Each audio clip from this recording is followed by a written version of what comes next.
Good morning. Welcome to the Inside Job Podcast, Healed Inside Out. Today, we welcome back Mr. Kelly Mahana. Thank you for coming. Thanks for having me. Yeah, how you doing? I'm doing wonderful. You're doing wonderful? Yeah. Okay, so look, let's just jump in. Beat around no bush. What's going on? So since the last time I was here, I've grown. At that time, I had 2 houses. I was getting ready to open my 3rd. I now have 4 homes. Look at...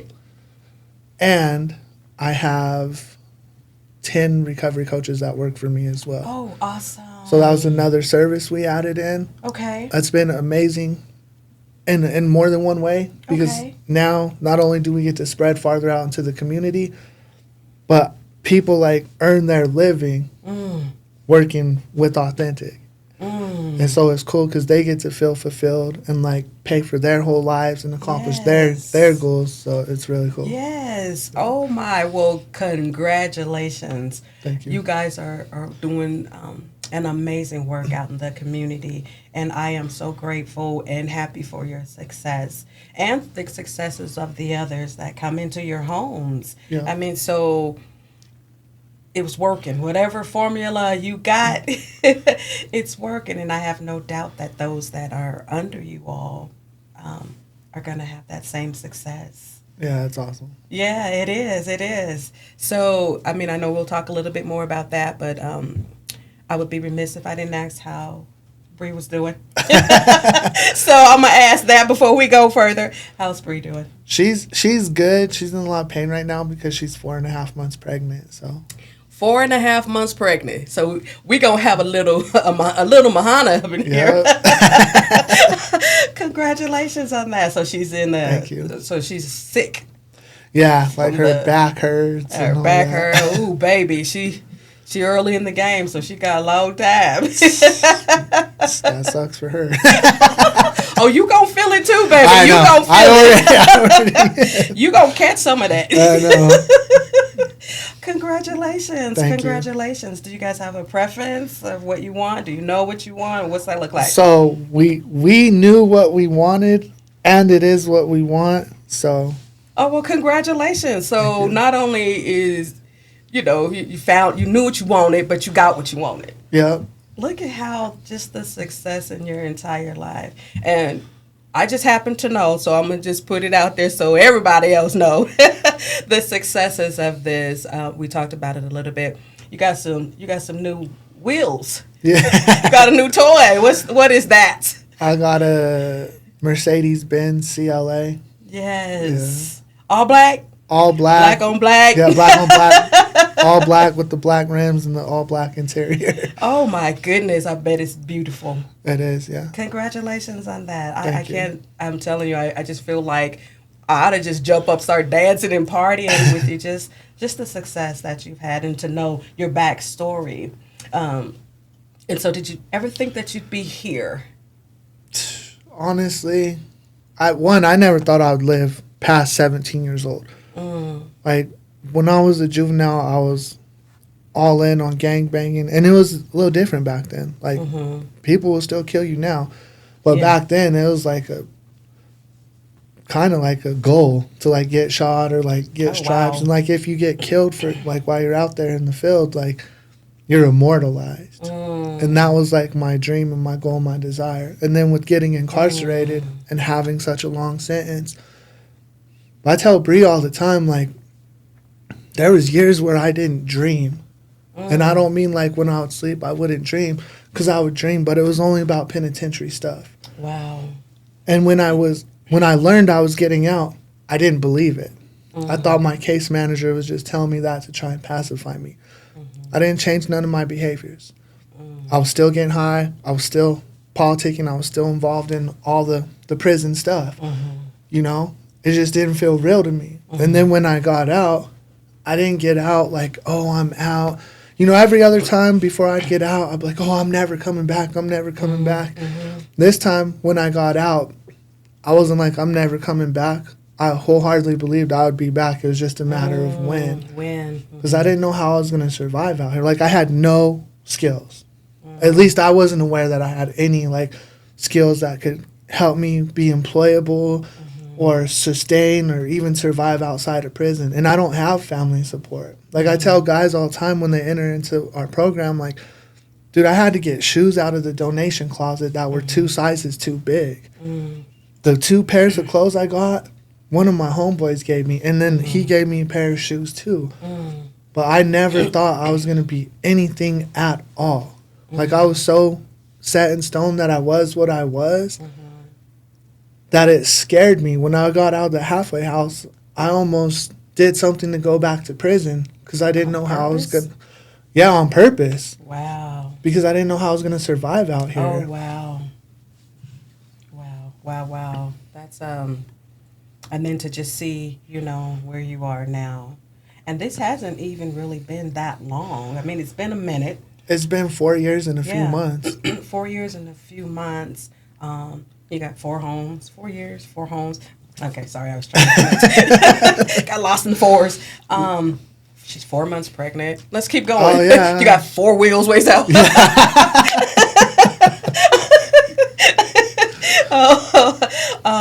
But to just see, where you are 4 years later, you're a lot further than somebody who may have even been in the game trying to climb up the success ladder and have for 20 years, and they still may not even be where you are.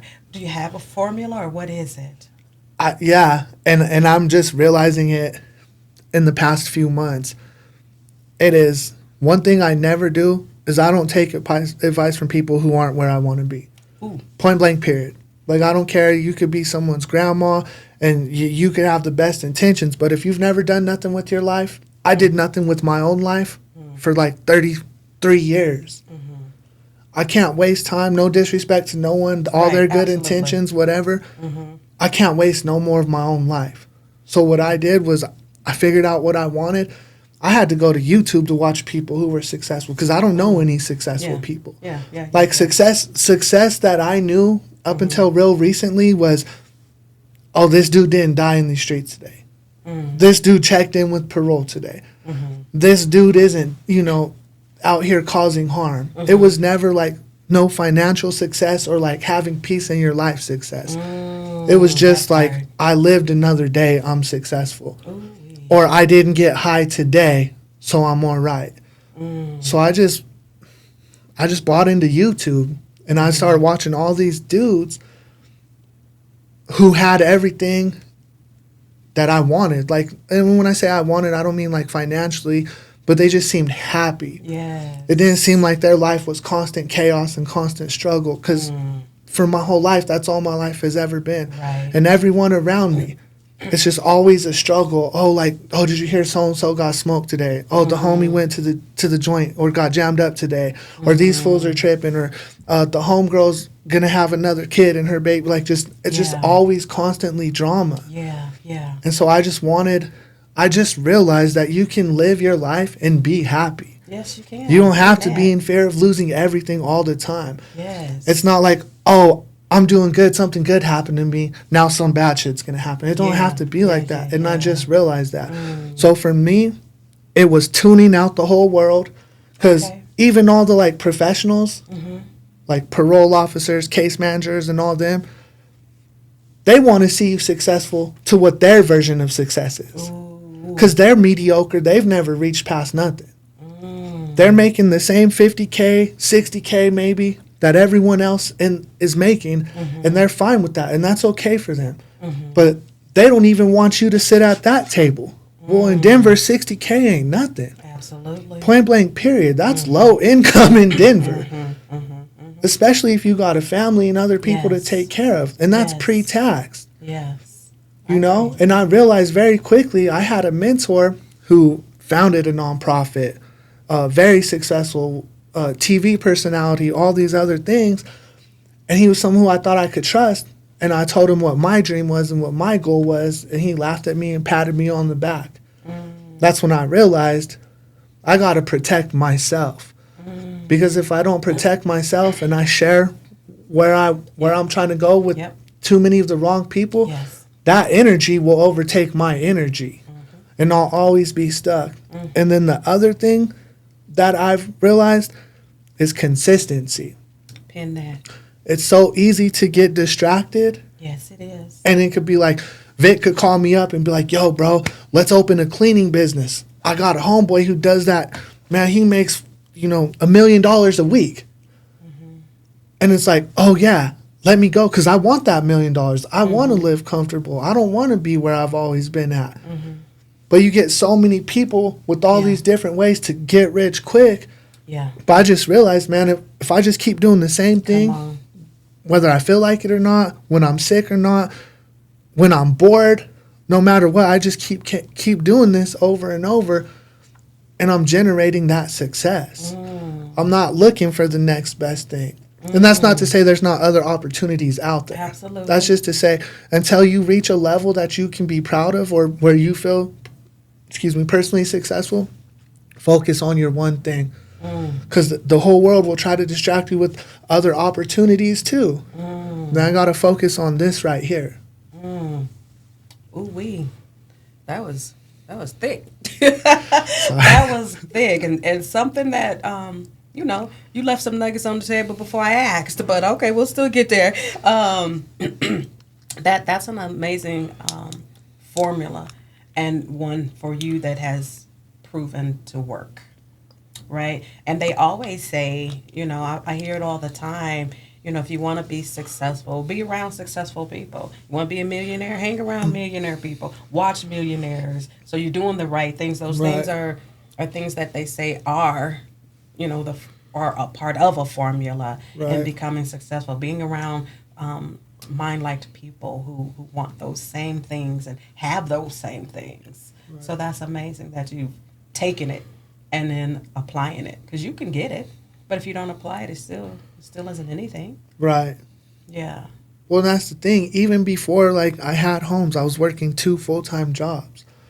And, I used to think when I watch YouTube, I don't know no millionaires. They say, oh, just go hang around a couple millionaires. You'll be the next millionaire. Yeah. Bro, where am I going to find a millionaire? Exactly. And at that, all the millionaires I know now, they don't. Yeah. We're just different people. Yeah, absolutely. That's all it is. Yeah. That's true. So you can't. It's hard to imagine going and hanging around millionaires when you have nowhere to even find them. And then when you do get around them, you're gonna be like, it's not what you think it will be, especially if you come from a certain background. Absolutely, yeah. They're I have found, and this is just like in the sports arena, not for me, but I know someone personally who really inspired to be a football player, had the skills and had a difficult upbringing and all of that. Well, ran into a professional football player and was just like, hey, yo, bro, can you give me some tips? Can you give me da-da-da-da? And they shunned him so badly. It was just almost like, how is he supposed to get, like you said, how are you supposed to get in front of a millionaire when sometimes they just eat at a different table, and sometimes you run up on them and you almost are looked at as, like beneath sometimes. Absolutely. So I think although I believe that it is a great formula, I think sometimes people's characters are flawed in that sense that, well, and they want you to look like them, have the same background as them, talk like them, they want you, we'll be real. They want you to be exactly what they are. Yeah. So like me, if I didn't have all these tattoos and stuff, I would look like them, but I don't speak like them. I don't come from the same background as them. My mom is Mexican, and that's a real thing. Yeah. I've seen, even in the houses, treatment centers will come. I got a house manager who's like a straight-laced white guy from South Carolina. They'll chat with him. Yeah. Yeah. But that's just the way, unfortunately, that's our world. Yeah. But you can't let that affect you so much that you don't shoot for your own goals. That's right. Who pinned that? That is really good. And it's unfortunate, but again, that is the way it is. So we got to look over that. Yeah. Look by it and keep striving and keep getting it, so that you get what you want. Yeah. Well, awesome. So what's up next? What's going on? What's in the bucket? Man, I mean, right now we're gonna have a kid. So I'm nervous, Are straight you? up. Well, in the sense of like, I just don't want my child to ever have to live how I ever lived in my life, or how Bree had to live, or go through any of that. Mm-hmm. So right now it's just like learning, like, because I still have my own like faults and flaws, right? Absolutely. And so it's like, dang, I need to like hone in on some of this stuff so that it doesn't reflect on my child. Mm-hmm. So that's like a lot what I'm going on. Business wise, right now, I'm gonna stay at the 4 homes for now. Okay. Until I know I'm ready for the next one. But I'm gonna be moving different. I want to start buying homes. Okay. Like, I'm sick of making other people rich, bro. Like, that's the thing. My landlords, I pay them $20K a month. Wow. These dudes, that if some random white dude comes up to them, they'll treat them way better. It's like, bro, I'm putting hella food on your table, but you still think I'm less than you, which is fine. I don't care, but I'm just gonna take that whole plate. Yeah. I don't need to give you none of that. Yeah. That part. I'm gonna take that plate. And so that's what I'm working on now. I'm working on putting myself in a position so I could buy a space in Denver, like the spaces I already have, and transitioning to where I have full ownership. Because right now I own Authentic, but my landlords own me. Ooh. So. Ooh, that's so good. That's so good. And you know what? Having a kid, it's not going to slow you down.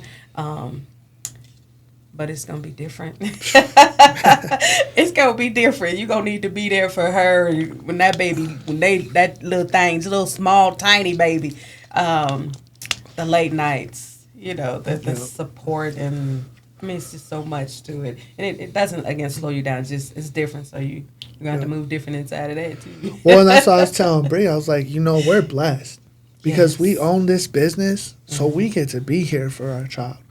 We don't have to pay $1 million a week to send him to all this stuff. Yeah. Like, we get to be around our child, and that's a luxury most parents don't have. Even if you have CCAP, you're still like, dang, this is childcare is so expensive. It is. It doesn't even seem real. I know. Yeah. It's on that same level as healthcare.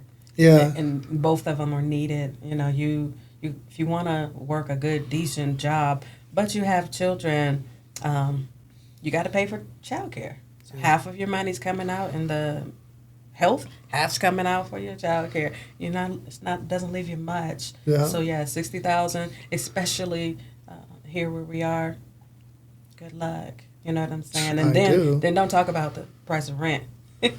Let's not talk about that part. So you almost need a 2, 3, 4 person income, unless to barely scrape by. Yeah. Unless you might be a good doctor or some profession that is paying you very well. Right. It's a challenge out there. So I look I can't wait. We had a podcast the other day. I wasn't expecting the baby to come on, but he was on there, and it just lit up my whole heart. Yeah. So I can't wait to see. Do we have a name? Yeah. Okay, you want to share that? No, we ain't gonna share that shit. Stay tuned. Yeah. Little baby Mahona will be back. Okay, good. So all of that is so phenomenal and great news. Yeah. Yep. So that's what you guys got. Yeah. Okay. All right, good. What is, other than obviously trying to get through her pregnancy, is Bree doing anything different? Well, so Bree's high risk, and so that's okay. we're really concerned about that as she gets farther along. Oh, that's right. And so I had mentioned earlier, we have coaches now. Bree's, is that me? Is that you? I'll check my phone. It's not me. It's not me. Okay, that might be somebody outside or something. I know, right? phone ringing. I don't know if y'all heard that, but that's why we all looking like, really, you ain't gonna silence your phone? I know. Like, really? I said before you got in here. So, all right. What were you saying? So we're trying to. So Bree's supervising the coaches. That's one thing. Oh, okay. This year we're really trying to build our own continuum of care. And so what, like, to those who aren't familiar with the term, another way of saying that is like building our own ecosystem or being self-sustaining. So with that, that's getting our own licensing for like the coaching through the behavioral health, OBH, Office of Behavioral Health. It used to be the BHA. But so this year we're really focusing on like that, putting ourselves in positions where I don't have to rely on you. Because if you're in a bad mood or anything else, it can affect me and my future and my family. So that's really where our focus is at now. So we've been around. We just had our 1-year anniversary the end of November. And so now we've learned a lot more, just not only in the industry, but as people and humans and who we are and where we want to be in our lives. And so now it's just trying to take that full ownership so that we can be successful, so that we don't, because right now we're still in the spot, well, oh, my landlord could kick me out because the sun came up. Right. You know?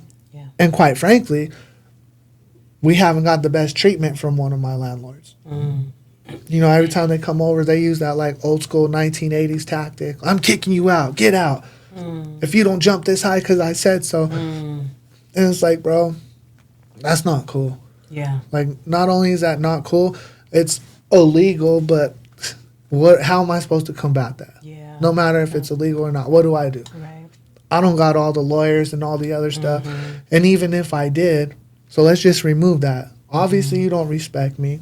You don't respect the money that's coming from me, which I could care less if I like you as a person. If you're giving me 20 racks a month, I'm going to, at the very least, treat you with some dignity and respect. Absolutely. Point blank, period. Whether I like you or not.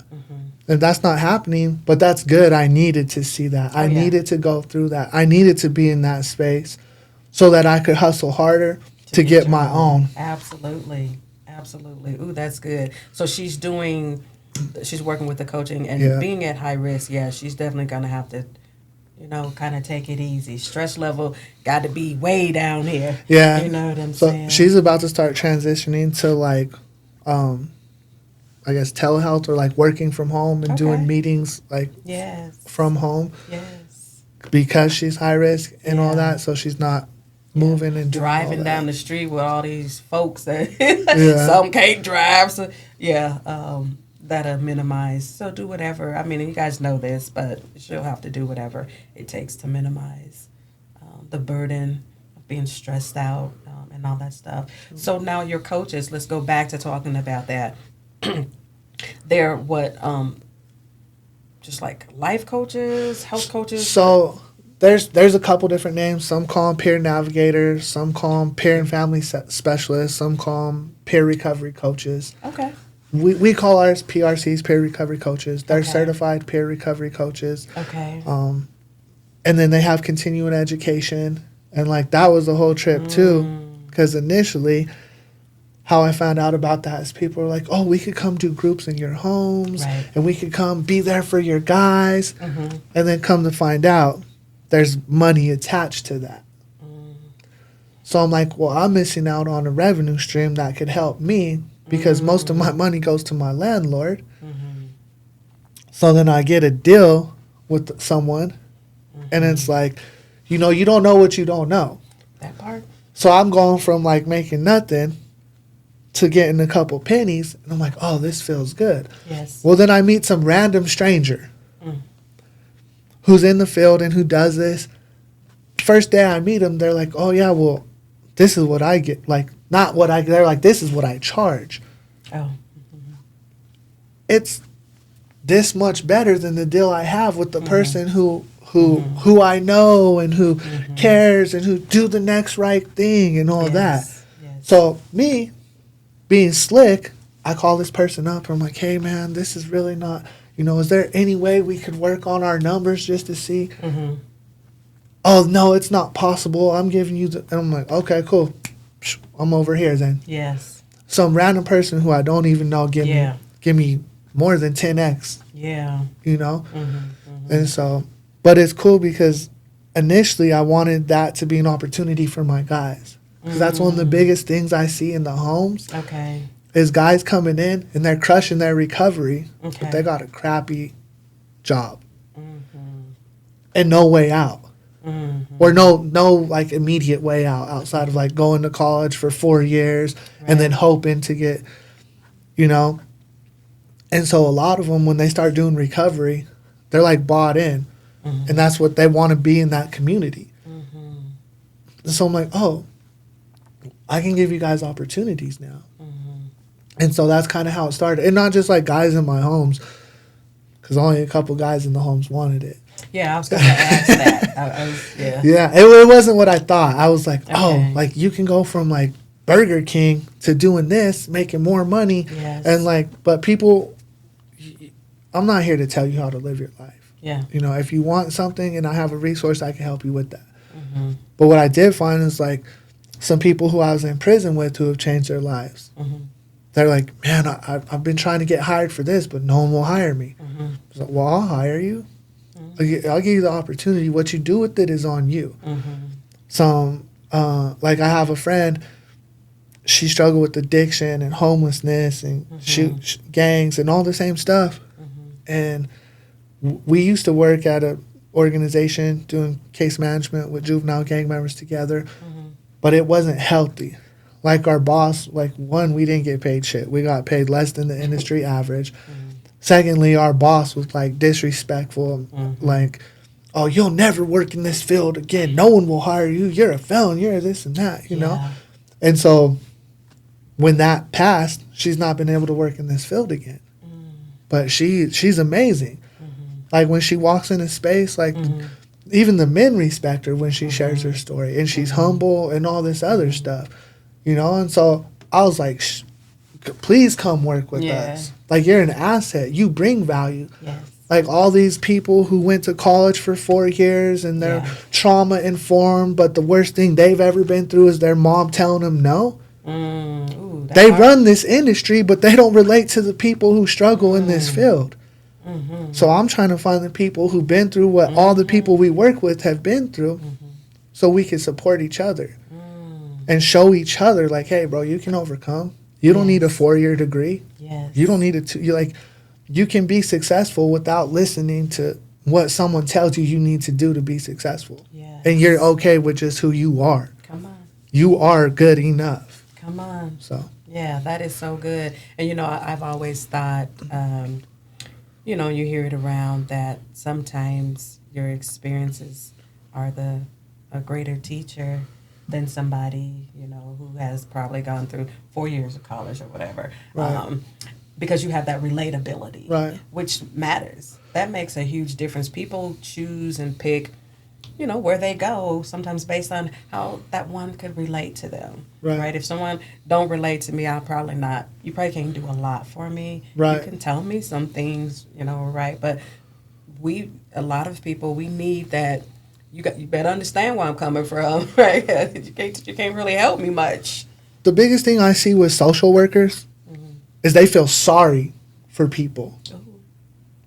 They can call empathy or whatever, but they feel sorry for the people who they're supposed to be helping.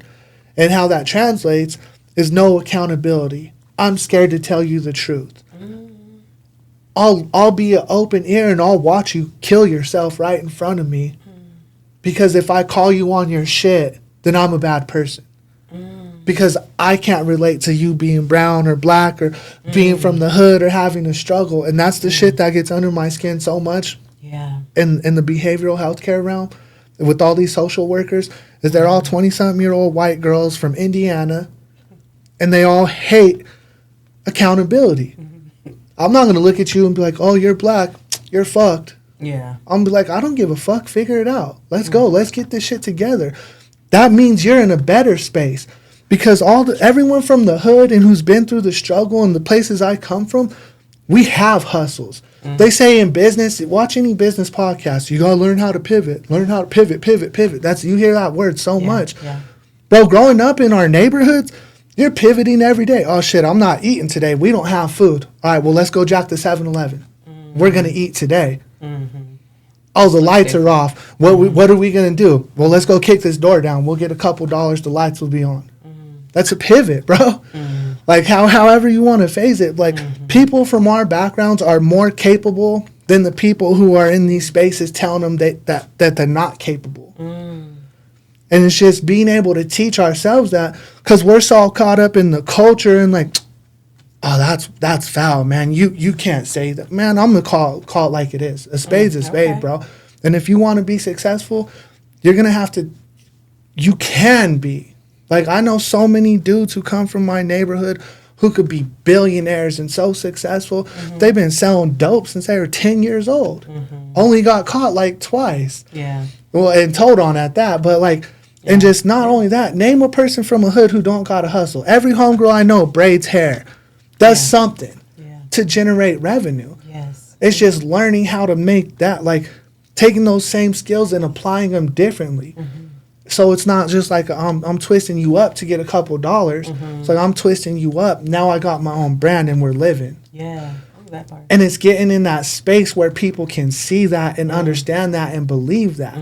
Like, we're so big on like the pistol and who you mean mugging and let's go get faded and the homies. Bro, I only ever got told on by homies. Everyone in prison got told on by their own homies. Half the motherfuckers from my hood who got smoked by a homie from my own hood, bro. And that's not just me. That's true for damn near every hood out there. And it's like we're teaching each other, and this is why when I was a young man, I didn't have no strong men around me that were older. They might have been with the function and gangsters. But I'm realizing now it's harder to do the right thing. And it's harder to consistently do the right thing. And it's harder to do what it takes. And it's hard to go to work and have someone tell you what to do, when to do it, how to do it, and when it needs to be done. And treat you any certain time. That's hard. Running the streets and thugging is easy. And it's hard. It's so hard. And that's why I just want to give something to people who come from where I come from, an opportunity, so that they can be successful. Again, it's on them. And I'm not going to be down your throat telling you what to do. I can show you a way. And if you want to take it, that's on you. If not, I'm not going to get all into it with you, man. You're a grown adult. Man, woman, whatever. You're a grown adult. If I give you the tools and all you do is put them on the shelf and you stay in the same spot, that's on you. That's not on me. I want people to be successful. I know. That's what I tell Bree all the time. Bree's always on some like, man, they treat me different. Like, I walk in this space. She's like, I know it's because I'm black. And I was like, and you're right. But fuck those motherfuckers. Because they fold under pressure, man. They fold easy. They're always crying. And, my therapist. Half their conversation is, yeah, my therapist said they're incapable of making decisions. Like, we can make decisions. People from my back, they might not always be good decisions, but we know how to make decisions. And that's why I want to get to the space where I'm comfortable, like, financially, so I can go to these neighborhoods. Like, you want to get rich, bro? Selling a couple rocks ain't gonna get you there. Not no more. Like, the feds will be on you. So, like, even if you start to come up, your homeboy's gonna cap you. Your bitch is gonna set you up. Someone's gonna tell on you. Like, no one wants to see the crabs in the bucket thing, bro. But if I pull up in that Benz and I got my gold teeth and my jewelry, you're gonna be like, oh, what's this fool doing? You might want to jack me too. You know what I mean? Right. But I can show you how to get there. I can show you how to get there without worrying about going to prison or getting killed. And you don't have to stay in the same situation. And that's what I want. Okay. Well, ain't nothing wrong with that. Getting it done. Sorry, I just got a little. That's okay. I'm just passionate about that. I heard it. I heard the passion. It bugs me. It really bugs me. Yeah. I mean, and your passion is what it is. I don't knock that. You know, that's great to have that kind of passion, because you're going to get it done. Yeah. Right. And my whole team's black and brown, by the way. I'm the only, I'm half white, but my whole team, everyone talks DEI, and then you go look at their whole org, and they got like everyone's white, and then there's one person who's not white. And they're like, oh, we care about. No, you don't. Shut up, bro. You know what I mean? Like, call what it. Yeah. Okay. Well, good. That is so good. So, of course, we know how this goes. Our time is coming up. So before we, first of all, I thank you so much for coming back and welcome you again and again. As you guys evolve and things continue to grow and you guys have more resources and all those things to offer, please feel free to, call me. Come back on. Let's get that information out there. And then, especially once, the little Tinker Pink come around, I absolutely am excited for you guys. Your successes in your personal life as well. I was watching some of the posts that you guys made. You guys went to a cabin or something like that. Oh man, it's just so good to just see. You can see the love and you can see the happiness, and that's in here, right? And y'all are doing it. It's just y'all. It's not this whole facade of, this whole facade, but you can see the genuine love and happiness. So y'all keep that, keep that going. I don't think that you're going to get that up. You're too passionate about it. So congratulations on all of your successes. And I do look forward to hearing the evolution of more and more and more and more and more as you guys grow. So thank you for coming on and sharing your story. Any nuggets you got to leave for folks? Why don't you give me a couple? My biggest thing that I wish people would do is just be true to themselves. Ooh, pin that. Follow your own dreams.